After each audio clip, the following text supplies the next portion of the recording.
I've got a potting project for today. I've got quite a few cuttings that I got from our recent Epiphyllum Club's sale, so I'm going to mix up some of my own potting mix. We usually make our own mix because there really isn't a suitable commercial mix. And what I'm going to use this time, about a gallon of each of these four ingredients, about a gallon of coarse perlite, a gallon of orchid substrate bark. This particular bark I've heard really good things about.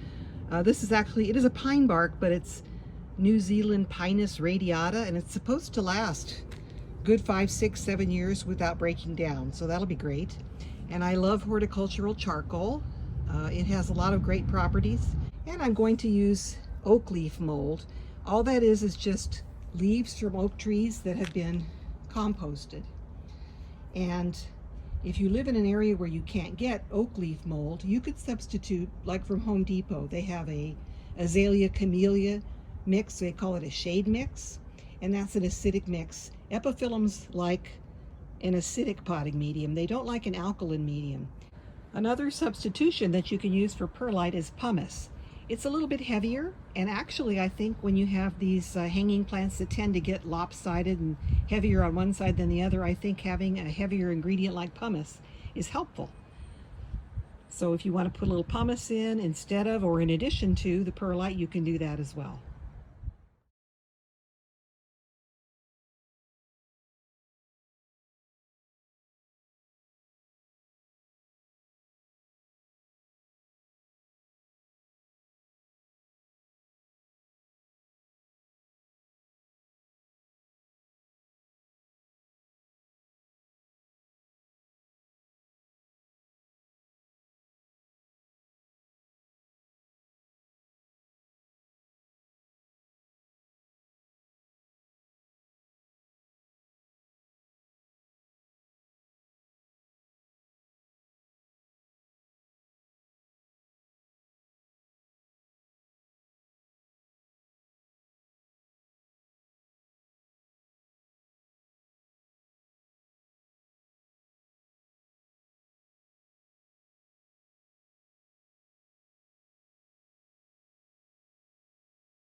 I have about 27 different varieties here. I have multiples of some of these varieties. For instance, this pile right here, these are all cuttings of Rongo. And I'll put the 4 or 5 cuttings that I have in one pot, and the plant will become larger faster and make a big plant for us very quickly.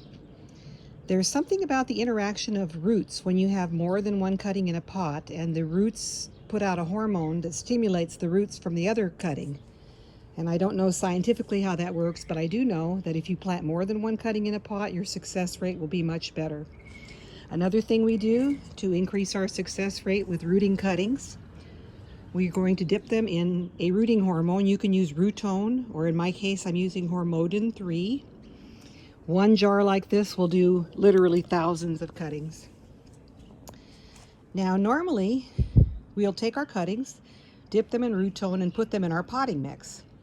Sometimes, however, you have people recommend to you that you start cuttings in water. And occasionally I will do that. Now here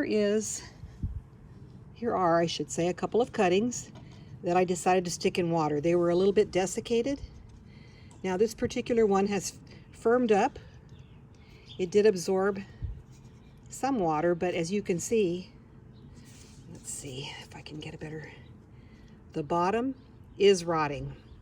So while you sometimes, can you see how dark that looks at the bottom? So sometimes you can have success rooting in water, and sometimes if you'll see a variety that wants to do this, you have to take it out of the water, cut off that bottom edge, and let it dry, and then try to repot it after that. And you want to cut it up to where there's no black seen in the root. See, there's some black in that central central area there. That's the main stem, and if that's black, it means there's rot. So what I want to do, I'm going to have to set this down so I can grab my camera here, but what you want to do is cut that up to above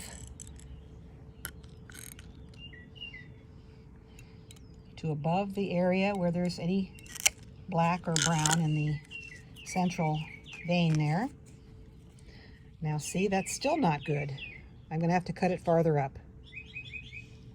So I guess in hindsight, putting this in a cup of water wasn't a very good idea.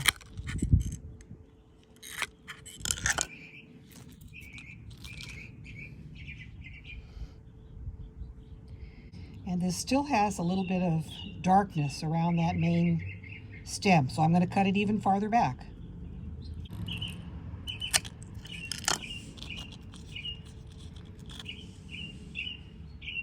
Now that's better. Now I'm going to let this dry. I'm going to dip it in some rooting hormone, and that's got powder in it that'll help to dry this up. And that should, believe it or not, it looks pretty rough, but it may root for me. I have another plant. This was just a cutting that fell off the plant at the Pentico, and so the curator told me go ahead and take it and see if I could get it to root, because it's a nice exclusive variety, La Llorona from Robert Kettle. So we'll see if we can get this to root. Now the other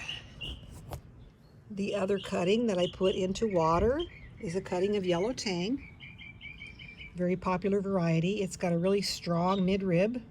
You can see it there. And it also kind of looks, I don't know, it kind of looks like it's going to try to rot. So I'm not going to try to root this in water either. I'm going to cut that edge. And I am just going to cut it up a little bit because it doesn't look like the rot has really set in yet.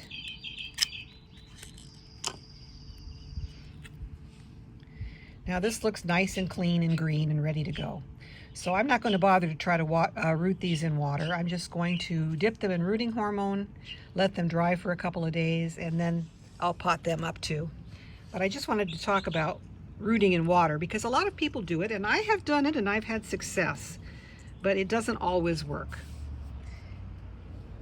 And I prefer to just, take the shortest route, which is put it directly into the soil that you're going to use, and then you don't have to take it out of the water when it gets roots and pot it at that time, trying not to break your roots. Now, if you have a cutting that is about a foot long or so, like this one, you can cut it into two. And that's what I'm going to do here. Let me show you how.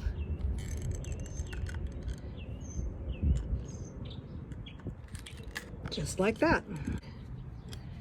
So here is the one cutting that I've already dipped in the hormone, and now I'm going to have another cutting. Of course, we want to plant these so that the bottom side is down in our pot, and you can tell because the areoles will point up slightly. If you get a cutting and you're not sure which way it goes, look for the areoles. They're going to point slightly upwards. Up, up, up. If we had it the other direction, you can see they're sort of pointing downwards now. And usually, even if you pot something upside down like this, believe it or not, it will grow roots and it'll start to grow. But you want to do it a little quicker. It takes longer for the plant to grow that way. So we generally don't recommend that. But let's dip this in the hormone, rootone, whatever you happen to have on hand. Or you can leave this step out. And generally you want to let this dry at least a couple of days. This is a pretty thick cutting, so we're going to want to let this dry for a couple of days before we plant it. Otherwise it might rot. If it's too wet, it might rot. So you just want to knock the excess hormone off. And there we have it. So I'll set this one aside and I will pot those up in a few days. I'm not going to do those today,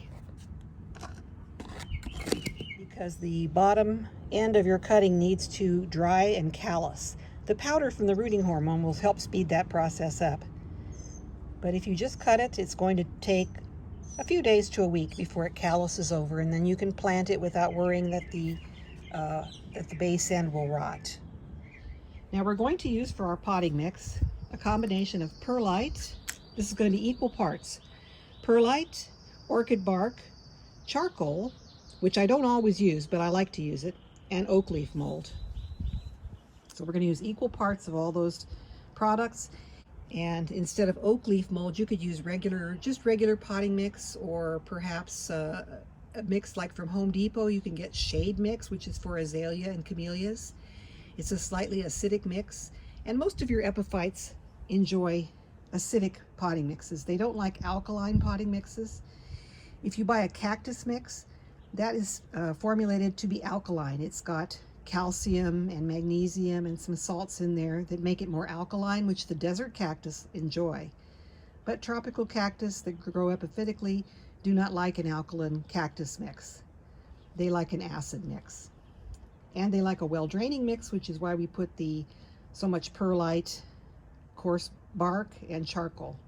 This particular bark that I have is considered to be small. It's orchiata. It's kind of pricey. This particular bark was like about $20, and it's formulated from a certain type of pine that does not easily break down. So it can be, you can pot your plant using this and it'll last many, many years, much longer than regular fir bark that you might get, say, from Miracle Grow, or one of the commonly found orchid mixes that you'll find at the garden centers.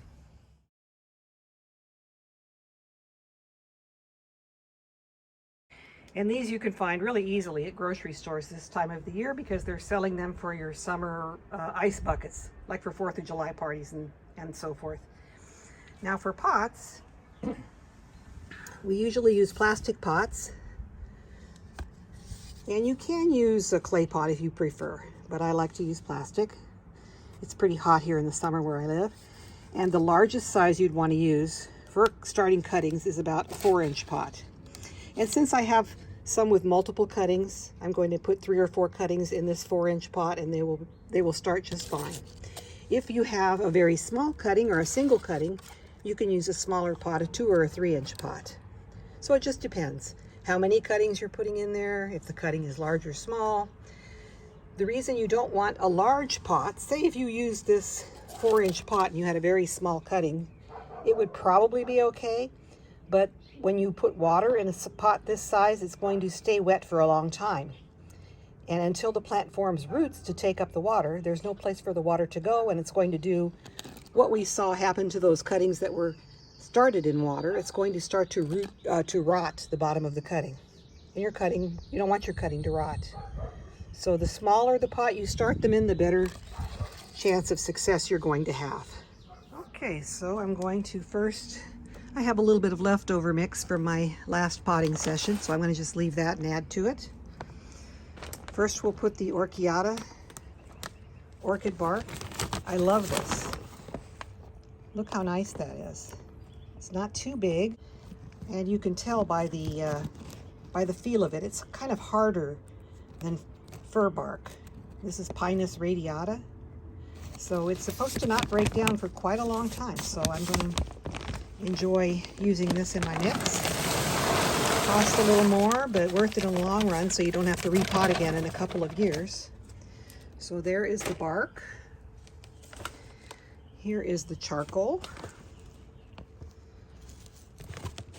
Charcoal's a great additive.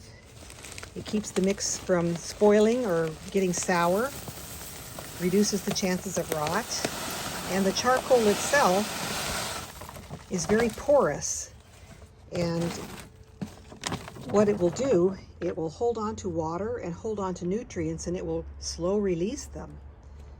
So that's a good benefit to using charcoal in your potting mix. Next we're adding our perlite, about 1 gallon. It's coarse perlite. The chunkier you can get it, the better, in my opinion. This is about a medium perlite. Sometimes you'll buy bags of perlite and they're just powder, but luckily this is not powdery. And the final ingredient is about 1 gallon of acid mix. I'm using oak leaf mold, but if you don't have that, and you probably don't, you can buy azalea camellia mix, or any kind of a potting mix that says it's for azalea, camellia, rhododendron, shade-loving, acid-loving plants. That's exactly what it says on the label of my oak leaf mold.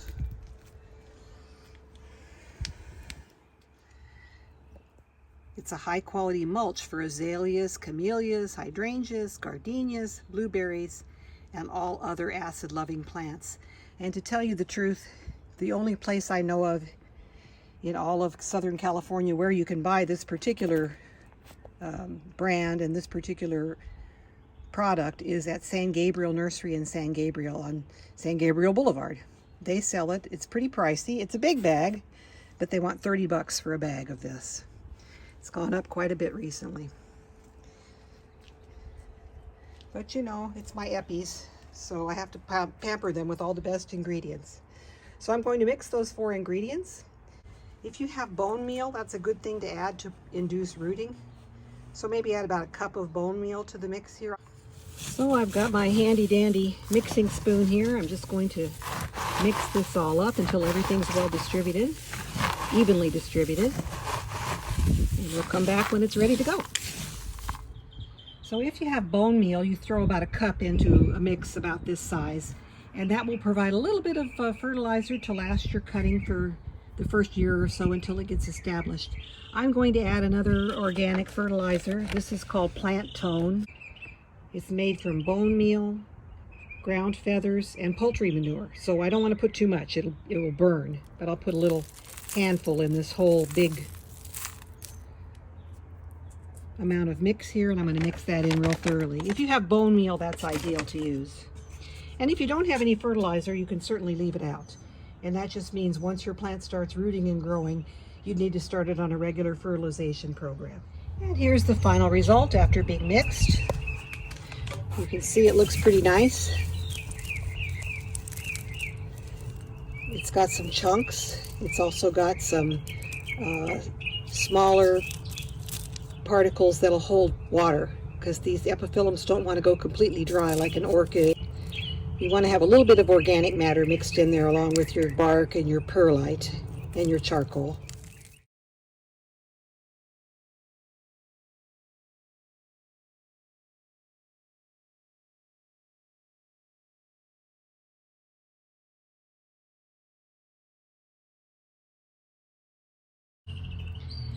Now, if you don't feel like mixing up your own potting mix, I know it's a lot of effort and time and you have to assemble the ingredients and do the mixing. You can look at your nursery for a terrestrial orchid mix, and that is made for cymbidiums and paphiopedilums. And that is a similar mix to this. It's got a little bit of organic material along with small pieces of bark and perlite. And it does a similar purpose for the terrestrial orchids as we want to do here. So if you can find that, I used to be able to find that at my local nursery, but I haven't been able to find it in a long time. So I mix up my own now. Now this part of the process is pretty straightforward. I have my pot, and I filled it with mix, and I'm going to just gently insert this. We're going to cover about the first 2 or 3 areoles, because the areoles is where the roots will come from and where new growth will come from. You want to bury this up to about here. So that leaves 3 areoles under the soil level, and the roots will come from the base of the cutting and also from the areoles, and new growth will come from the areoles.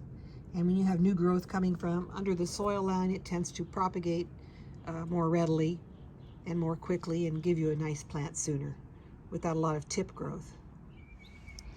Now the name of the cultivar is written on the cutting, but that name, even though it's permanent marker, it's going to fade. So you want to also mark your pot with Sharpie, or you can use a plant tag, and you want to mark your plant tag. Believe it or not, you don't want to use a Sharpie on there. A Sharpie will fade. You just want to use a good old-fashioned number 2 pencil. The number 2 pencil will not fade, and it'll stay on there for many years. And then we're going to make sure that we don't lose the name of our cultivar by putting a label in the pot. And I'm going to also write on the side of the pot, because I don't really like to have the labels in my way. So I've written it on the name on the side of the pot, as well as having it on the cutting. Believe me, when this starts to grow and the original cutting dies back, you'll be happy that you did that. And if you want to, you can also mark a tag with a number 2 pencil and put it in your pot. You don't want to lose the name of your plant. Another thing you can do is take a tag like that and put it at the bottom of the pot before you put the potting mix in there, and that way you won't lose the tag. And when you go to repot this, in case the markings have faded on your cutting, you'll still have the tag in the bottom of your pot. So that's a little trick I was told some time ago. I'm going to just use a 2-inch pot for this single kind of small cutting. I've dipped it in Rutone and I've poked a little hole there with my finger. Got the cutting going right in there. And fill around there with a little more mix. You want to fill it with enough mix so that your cutting doesn't fall over.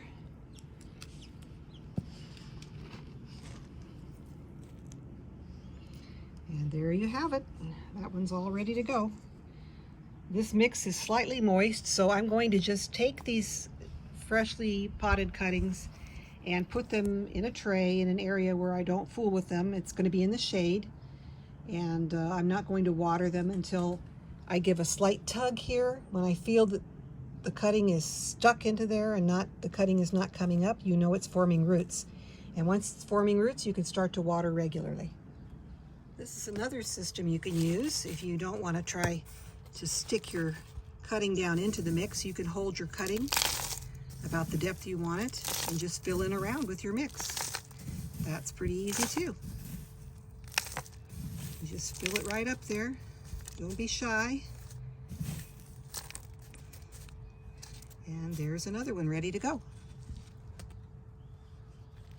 Okay, so let's just go through this one more time. I've written the name of the cultivar on the side of the pot, Extra. This particular cultivar comes from Haga Cactus Nursery in Germany. It's a really beautiful white with heavy substance. I originally got this, I think it was donated to Epicon, and I bid on it and I got it. And it bloomed, it was just gorgeous. And then I donated my plant to the Pentaco, and now I've got some cuttings back again.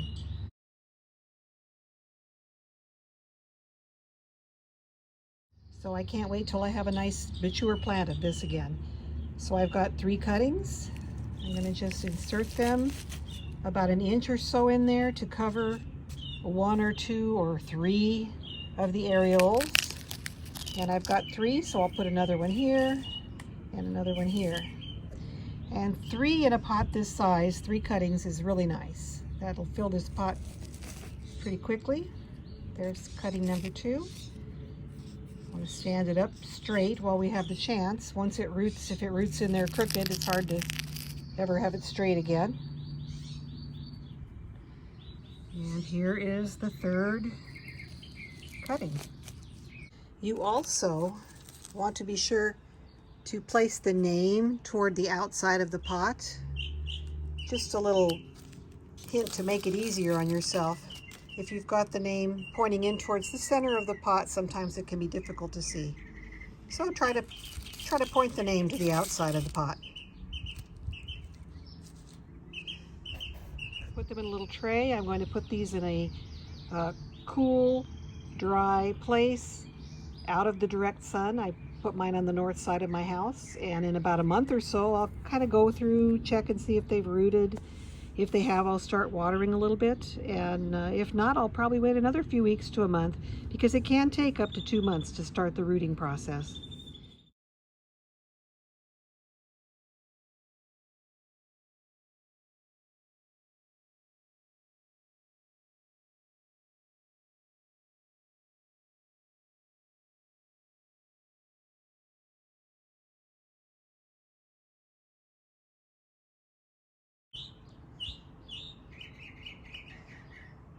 I hope you found these tips and hints useful. Happy cactus growing!